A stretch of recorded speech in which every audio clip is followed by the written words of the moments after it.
2 brings you the top stories covering the corridor tonight. Beginning in Cedar Rapids, where ice jams created a great photo opportunity along the Cedar River, but at a price. Parts of Ellis Park are underwater and nearby streets are closed because of rising water levels caused by those ice jams. CBS 2 News reporter Kevin Barry live where the flooding has already begun. Kevin.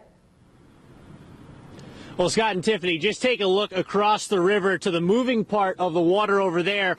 All that ice moving up and down. It's literally a river of ice, and it's been that strong for about the last 20 minutes. Clearly, the warmer temperatures are already having an effect on that layer of ice that coated the river this winter and is now just represented by the chunks of ice that we see going downriver. This morning on the ice in the northern part of the river near Ellis Park, it broke with a crowd of about 20 or 30 people as they watched on where the ice broke and the water started to come through. That formed a series of ice jams that we were lucky enough to catch as they floated downriver. It created a backdrop that had people pulling out cameras and just stopping to stare out over the water. But that beauty does come at a price, and that's paid upriver near the boathouses and right here in Ellis Park.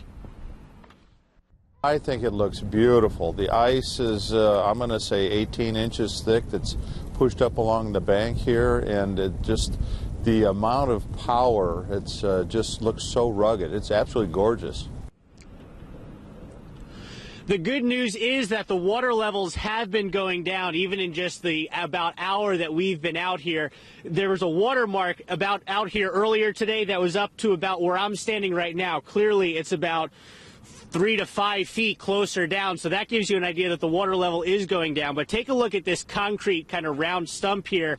This is where a bunch of utility poles were up and down this roadway here. Alliant Energy was out here taking down these utility poles and winterizing them, so if later on the water does come higher up, these are safe, and that's all part of the city's plan to prepare for this flooding as a result of the ice jams. They know it comes every year. The best thing they can do is just try to find a way to take care of it once the water levels do start to rise. Covering the corridor in Cedar Rapids, Kevin Barry, CBS 2 News. Kevin also found out about a new app from the Red Cross designed specifically for flood emergencies. He shows us how it now connects the agency with the people who need it most.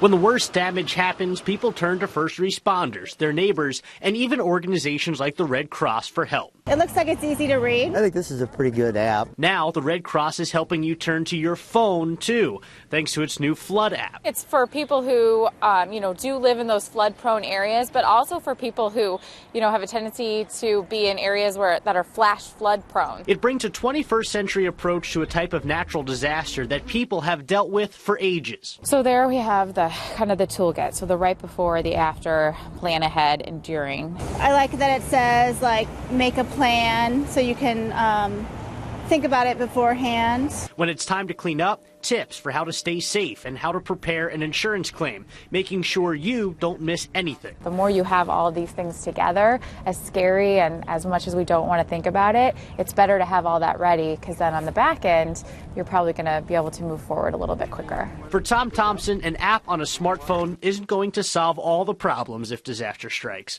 but it plays a role. It's certainly improved the communication that we did not have in 2008. The app is free, and the Red Cross says similar apps for first aid and hurricanes have been recognized as helping people save lives, all because someone took the time to download them.